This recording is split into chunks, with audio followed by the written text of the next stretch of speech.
des esprits curieux échangent autour des enjeux, des défis et des solutions pour un avenir plus durable.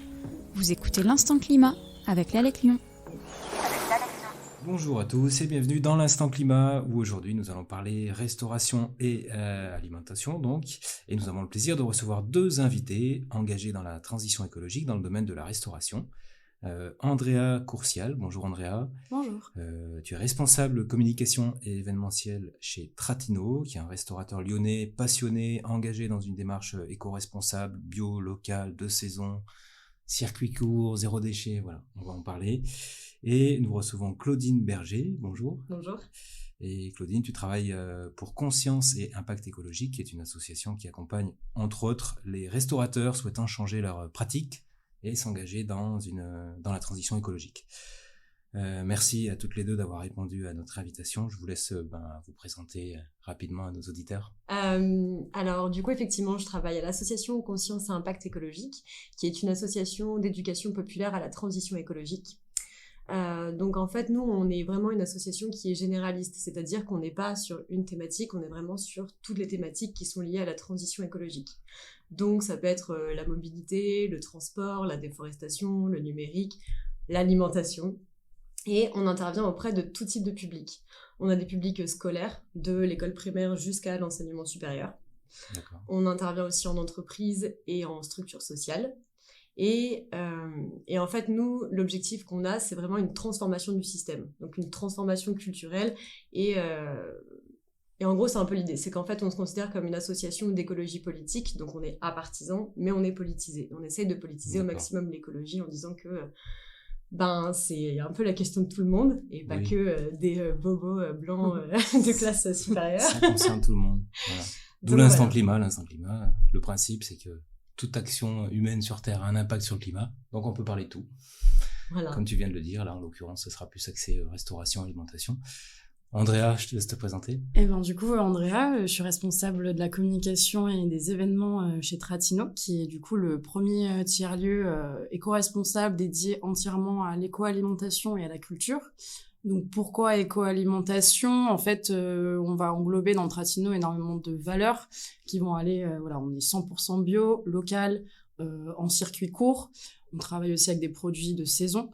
Ça va être dans la transparence, dans le partage, et du coup ce côté culture aussi, où en fait autour de ce concept de 3 dimensions, la restauration, le bar-café et l'épicerie, on va aussi avoir du coup des animations culturelles qui vont venir créer des moments de partage, de convivialité autour de ces aussi thématiques du coup et justement Andrea, donc on a bien compris, en associant un restaurant, un bar-café, une épicerie, des animations culturelles, tout ça sous le même toit. Donc comme tu l'as dit, Tratino se définit comme un tiers-lieu éco-responsable. Et en plus ça tombe bien, c'est ton métier.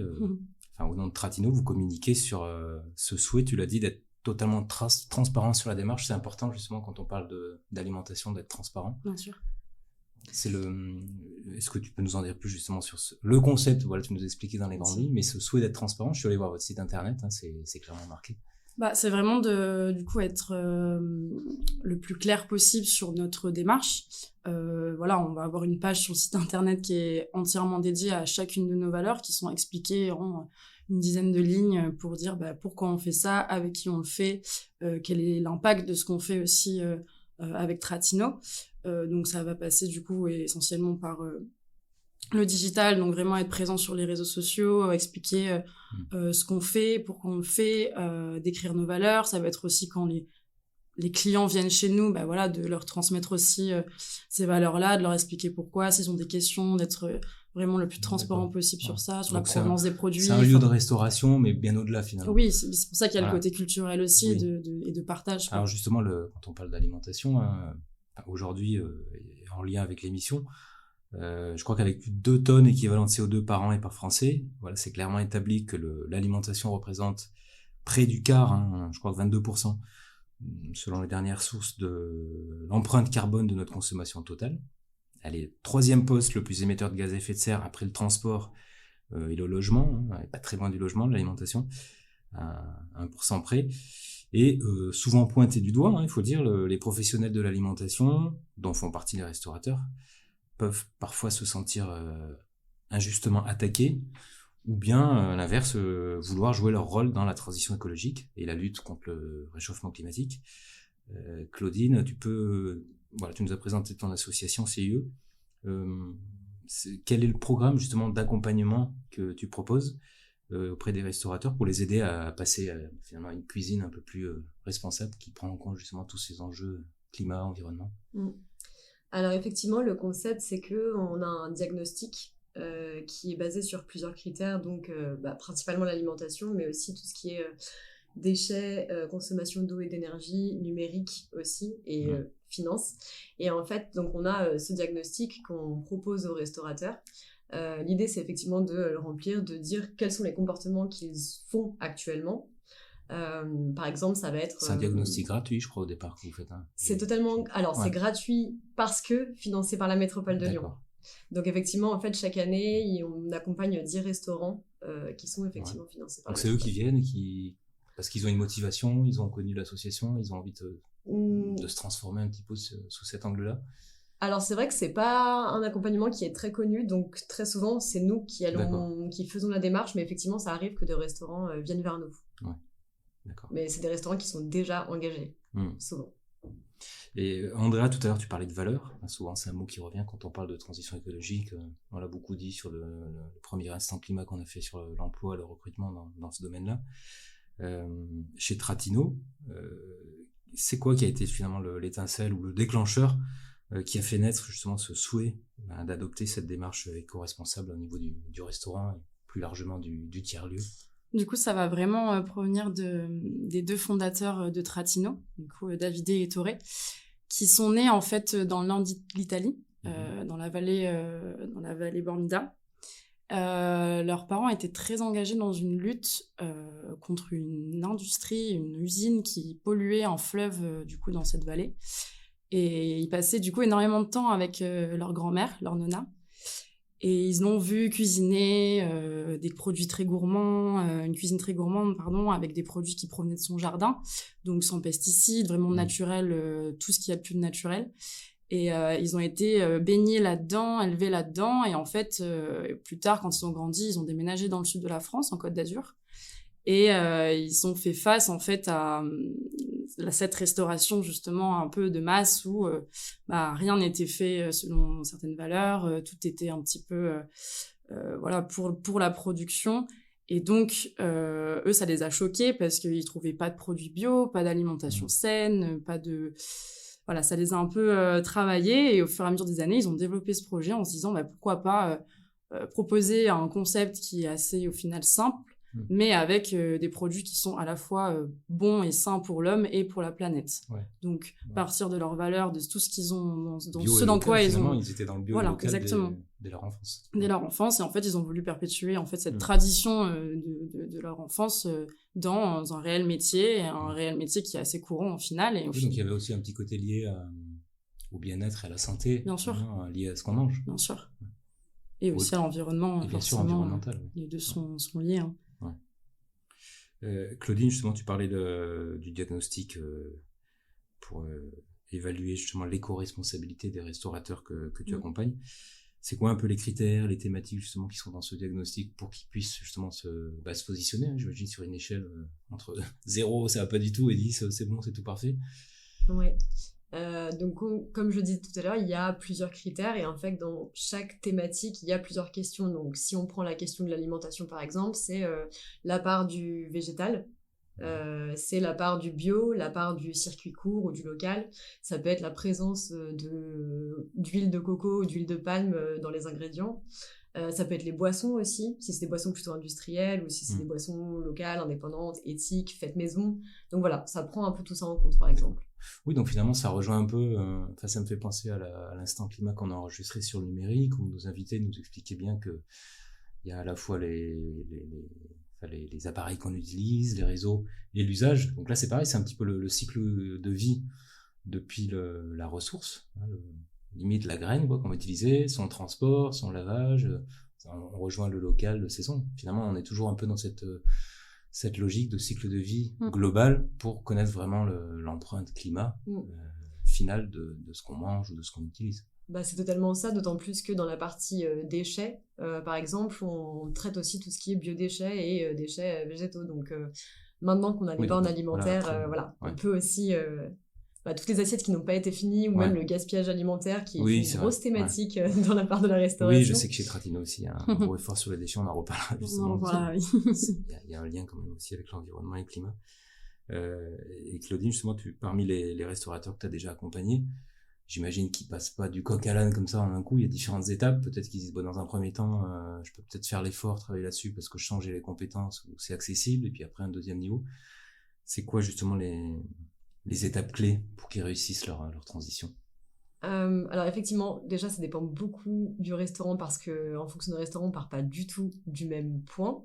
Quand tu dis restaurant, c'est par rapport à leur type de cuisine ou... Oui, alors en fait nous on accompagne principalement les fast-food. Ouais. Donc du coup, sont des restaurants de toute manière. Voilà, mais rien que dans la vente à emporter, c'est même principalement de la vente à emporter, donc il y a énormément de déchets qui sont générés. Et très souvent c'est des burgers, des kebabs, des sushis. Donc en fait c'est une alimentation qui est quand même où il y a beaucoup de chair animale pour le coup. Et on a un restaurant qui a commencé à faire ses kebabs et ses burgers végétariens, voire végétaliens. D'accord. Alors, quand on parle restauration, on parle aussi clients. Andrea, toi, tu travailles chez Tratino. Est-ce que les clients... aujourd'hui, on sait que les clients, on le fait tous, on se renseigne souvent avant d'aller manger avec Internet, les avis, etc. Est-ce que chez un restaurateur comme Tratino, les avis Internet sont importants? Est-ce que les clients viennent parce que justement ils recherchent ce type de concept, ils trouvent ça original, ils disent tiens je vais essayer? Est-ce que c'est du bouche à oreille? Est-ce que c'est un peu par curiosité? On dit tiens. Alors je pense qu'il y a un peu de tout du coup. On va avoir principalement en fait des personnes, ça va beaucoup se jouer sur une notion de quartier, déjà de local. En fait les gens qui sont dans le 7e vont forcément un petit peu plus savoir parce qu'il n'y a pas grand chose dans le 7e et qui proposent ce genre de concepts, etc. Le bouche à oreille fonctionne vraiment très bien. Les avis aussi, parce qu'on a beaucoup d'avis, une très bonne note sur Google, donc ça joue quand les gens recherchent le restaurant italien Lyon 7, on va tomber forcément dans les premiers. Et il y a des bons avis, donc les gens vont lire et du coup vont se dire pourquoi pas essayer. Par les photos aussi, le compte Insta, on voit que c'est joli, que ça donne envie, ça a de l'allure, quoi. Il y a toujours besoin d'un peu de communication. Bien sûr. Et après, est-ce que les gens viennent vraiment pour notre concept? Ça, c'est un peu une étape 2, c'est-à-dire que nous, on va essayer de faire venir des gens déjà, donc les gens viennent, c'est déjà une bonne chose. Après, je pense qu'ils viennent pas toujours pour justement ces valeurs-là, mais nous, notre objectif, notre but, c'est de leur faire comprendre que ils sont en train de vivre une expérience qui pourrait être vécue dans un autre restaurant, mais ils la vivent entre guillemets de manière plus saine, avec comme on dit encore, des valeurs où ils savent en fait ce qu'ils mangent dans leur assiette, ça provient du coin, que c'est totalement bio, qu'il n'y a pas de pesticides. Justement, ça s'est dit. Vous le dites aux clients, les servants, c'est marqué sur la carte, comment c'est communiqué? Déjà, quand on arrive chez Tratino, il y a écrit Tratino, éco-alimentation et culture, en gros, enseigne. Donc les gens sont quand même curieux, donc ils vont forcément poser la question. On a la petite épicerie aussi qui est là, on a le logo alimentation biologique qui va être un petit peu aussi dans le lieu. Sur la carte aussi, on essaie de beaucoup décrire notre démarche par des explications. Donc, finalement, indirectement, il y a une sorte de travail, de mission, on peut dire, de vocation, de transmettre, de convaincre, de sensibiliser, voilà. Bien sûr. Convaincre. Quand on vient manger, au départ, c'est pour passer un bon moment, en famille, entre amis. Donc, c'est intéressant, finalement, ce concept de dire, à l'occasion de ce bon moment, pourquoi pas parler de choses qui concernent tout le monde, l'alimentation. Et du coup, d'où l'importance de ce lieu ouvert au-delà du restaurant, épicerie, tiers-lieu, espace conférence, etc. Donc, les gens sont quand même preneurs de... Bien sûr. Quand on va organiser par exemple des marchés, des dégustations, où on met en avant justement les produits qu'on a en boutique. Il faut savoir que les produits qu'on a en boutique, on les retrouve du coup en épicerie, c'est-à-dire que, je sais pas, un poivron qui est un petit peu abîmé, en fait, il va tout de suite partir en cuisine parce que, il est moins charmant pour les clients, mais nous, il est toujours utilisable et très bon parce que bon produit. Mais du coup, lorsqu'on va organiser ces marchés, etc., les gens sont curieux, en fait, de comprendre la démarche. Et on invite nos producteurs, nos fournisseurs à venir aussi expliquer ce qu'ils font, comment ils produisent leurs produits, quelle est leur démarche à eux aussi. Et en fait, c'est plein de temps d'échanges comme ça qui font que les gens, au fur et à mesure, C'est Tratino, oui, mais en fait, j'ai participé à ce marché, on m'a expliqué ça, etc. Donc en fait, ça s'implante petit à petit dans la tête des gens. Et... J'ai vu sur votre site que vous faisiez les fresques de l'alimentation. Oui. C'est la grande mode des fresques. Hein. C'est fresques ça. de l'eau, fresques du climat. Du coup, ouais. Les gens s'inscrivent à la fresque ou s'y proposent comme ça, puis ils peuvent se dire tiens, ça a l'air sympa cette animation. Eh ben non, on travaille avec la fresque de l'alimentation qui est animée par Thomas Moulin. Et lui, du coup, gère ses inscriptions, fait sa communication de son côté. Nous, on l'accueille dans notre lieu pour proposer justement ces animations-là. Et en fait, les gens sont intéressés, c'est tout le temps complet. Là, on recommence en septembre à en refaire parce que petite pause estivale, mais on fait ça tous les mois et les gens sont Comment ça rejoint présents. Un peu le concept de l'association CIE, où justement ce fameux diagnostic, c'est un peu une fresque quelque part. La fresque de l'alimentation, voilà, ça permet de voir tout ce qu'il y a autour de son assiette. Donc on rejoint un petit peu différemment, mais le concept de faire son diagnostic, prendre conscience de justement ce qu'il y a avant, pendant, après, c'est un peu ça. Effectivement, parce que c'est vrai que parfois en fait on a des restos qui veulent bien faire ou qui s'alignent sur une mode, donc par exemple sur la question du numérique, le QR code, qui était beaucoup utilisé pendant le Covid, et du coup la plupart des restaurants se disent j'utilise moins de feuilles de papier. J'utilise qu'un code numérique, donc c'est plus écologique. Et du coup, nous, on leur explique que non, en fait, il y a beaucoup de... il y a une pollution numérique qui est générée par le QR code, et qu'en fait, c'est pas du tout... c'est très très loin d'être écologique, et donc il vaut mieux revenir à la version papier. Même si on change la carte tous les mois, il vaut mieux quand même revenir à une version papier. Donc en fait, le diagnostic, il sert effectivement à prendre conscience des différents comportements et des différents modes de consommation, en tout cas de ce qu'on fait au quotidien dans son restaurant. Et ensuite, nous, ce qu'on fait, c'est qu'on élabore un rapport de préconisation avec toutes les solutions à l'intérieur. Et puis, différentes idées, en fait. Une banque de solutions pour changer. Mais entre la motivation à changer et de passer à l'acte, une fois qu'on a pris conscience, qu'on a son rapport, j'imagine que il peut y avoir quand même parfois des obstacles. Est-ce qu'il y a des restaurateurs finalement qui se disent non, j'y arriverai pas, je laisse tomber, ou qui se disent je revois à la baisse mon objectif, et comment tu arrives à comment tu les aides à surmonter ces obstacles qui doivent arriver forcément, j'imagine. Oui, ça arrive. Ça arrive complètement. Après, l'idée, c'est qu'effectivement, souvent, quand on parle un peu des problématiques écologiques, on montre que ce qui ne va pas, et pas forcément quelles sont les solutions individuelles et collectives qui peuvent être mises en place. Et donc, ça laisse les gens dans une forme un peu de déni, de tristesse, impuissance. Oui, on est dans ce climat. Souvent, quand on parle climat, c'est un climat un peu anxiogène. C'est ça. C'est la fin du monde, on va tous mourir. C'est un peu particulier. Il nous reste 30 ans. Alors qu'on peut voir les choses sous un autre angle. C'est ça. Hein, ouais. C'est totalement ça. Et du coup, le fait d'avoir des solutions qui soient concrètes, qui soient opérationnelles, ça permet aussi de franchir des pas. Et donc, nous, ce qu'on fait en premier, c'est qu'on essaye de prendre toutes les solutions qui sont très rapides et très faciles à faire. Et peu à peu, on va augmenter un peu la difficulté à chaque fois. D'accord. Andrea, je me suis renseigné. Aujourd'hui, je crois qu'il y a à peu près un tiers des aliments produits sur la planète qui sont perdus, jetés chaque année. En France, on n'est pas les pires, mais bon, il y a quand même une marge de manœuvre. Je crois qu'un Français émet pas loin de 140 kilos par an d'aliments gaspillés, jetés. Alors chez Tratino, justement, il y a un travail aussi sur la réduction des déchets.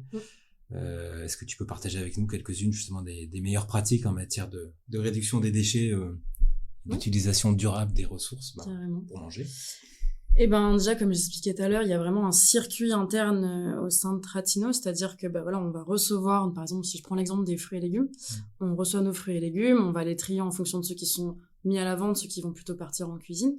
Il y a cette idée aussi d'acheter en gros pour éviter le conditionnement, cette histoire de conditionnement, etc. Voilà, tout ce qui va, par exemple, si on achète énormément, si je prends les pâtes, par exemple, on va acheter des pâtes en gros, et puis le reste, on va le mettre en vrac à l'épicerie. Du coup, les gens peuvent acheter leurs pâtes en vrac, par exemple.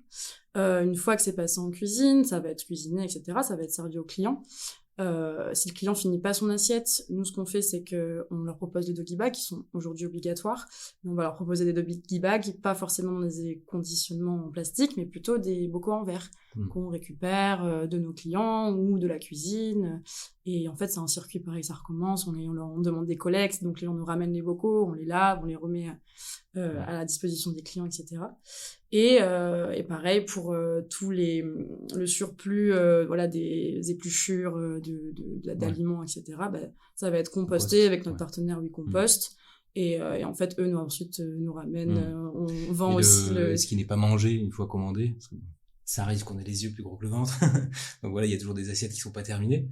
C'est transformé en quoi? Et ben, on leur propose le doggy bag. Donc, voilà, c'est le doggy bag de préférence. Ouais. On est toujours aussi dans une démarche on essaie de faire attention aussi si le client, on va pas conseiller le client à prendre le plus gros. Ouais. C'est-à-dire, on va quand même lui dire, voilà, c'est comme une bonne assiette, c'est gourmand, voilà, on évite le gaspillage alimentaire. Si vous pensez que vous avez une petite faim, prenez la plus petite assiette. Ouais. Mais du coup, ce qui n'est pas consommé, si les gens ne veulent pas repartir avec leur doggy bag, bien sûr, on va le composter, tout ce qui est alimentaire. Et on a aussi, il y a eu plusieurs fois où on a proposé des brunchs à volonté.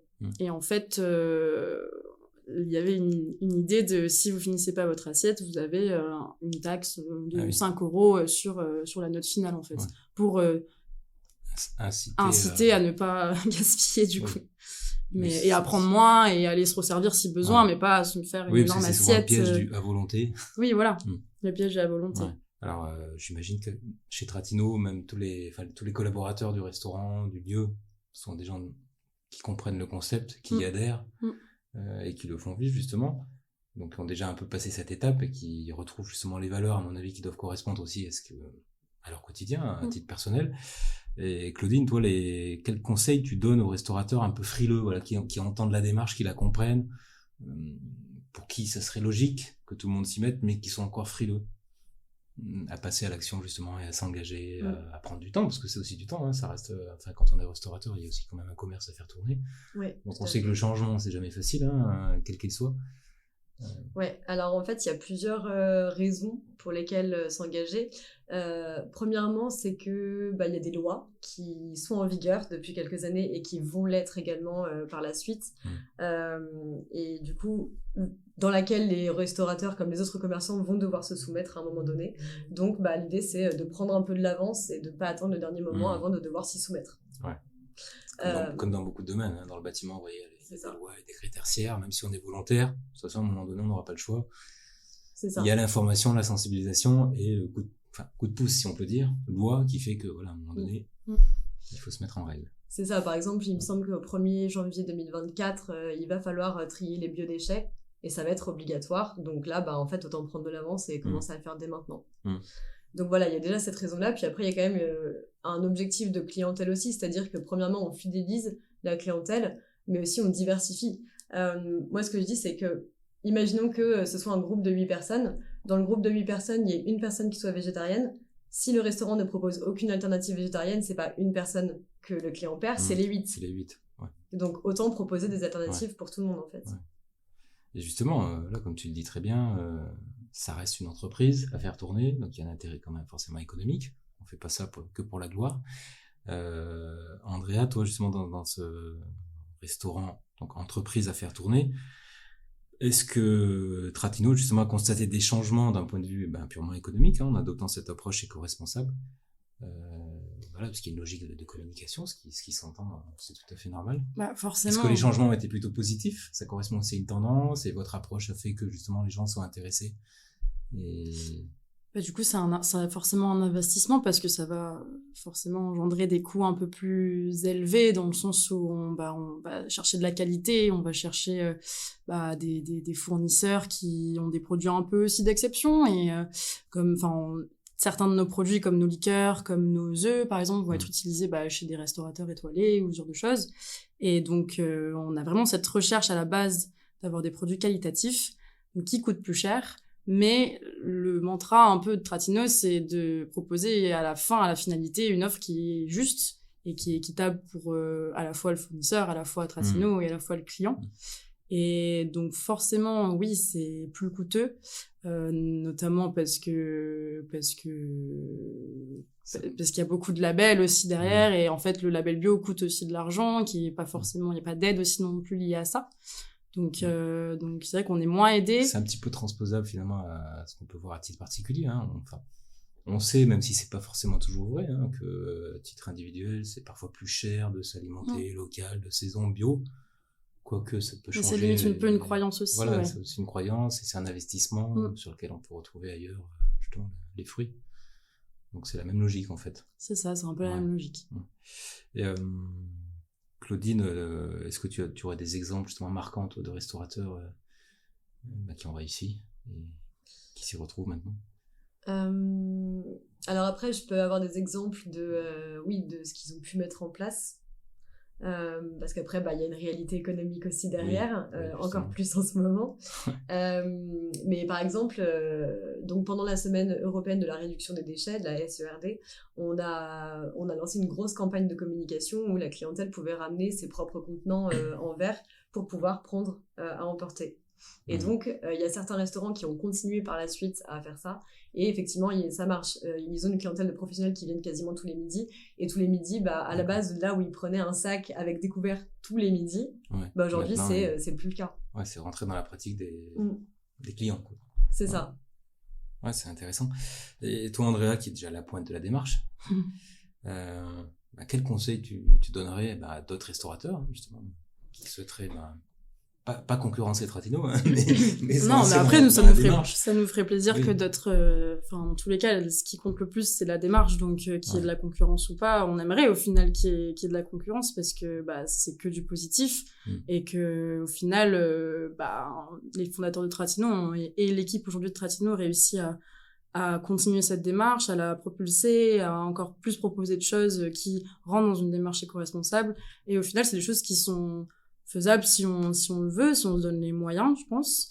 Et en fait, c'est peut-être un peu tard, comme tu disais, il y a des choses qui commencent à bouger, etc.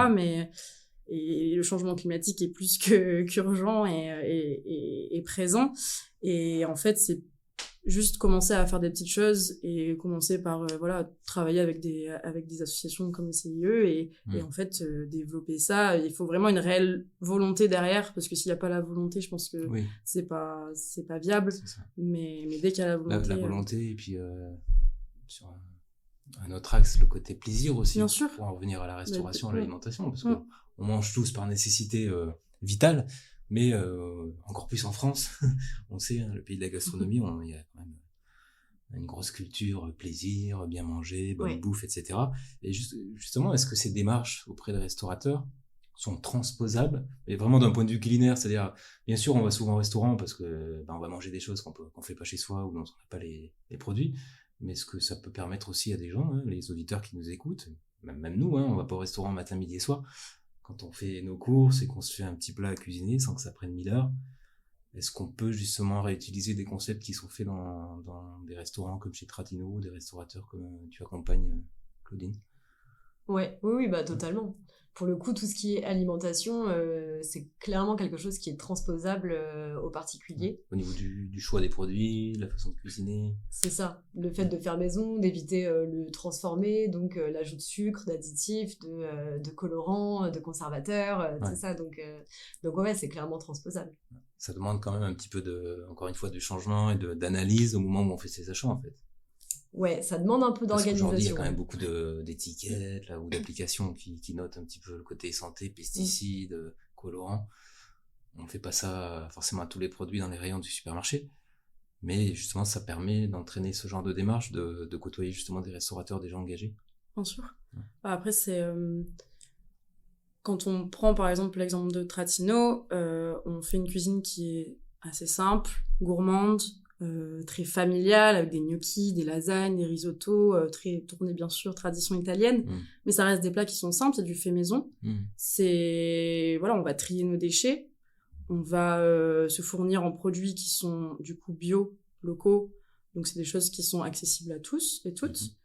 On va aussi acheter en plus gros. Donc ça, c'est que des choses comme ça qui sont... C'est des pratiques, en fait. C'est des pratiques, c'est une organisation, c'est des habitudes. Et au final, n'importe quelle personne, vous, toi, comme moi, on est capable de le faire et c'est vraiment la portée de tous.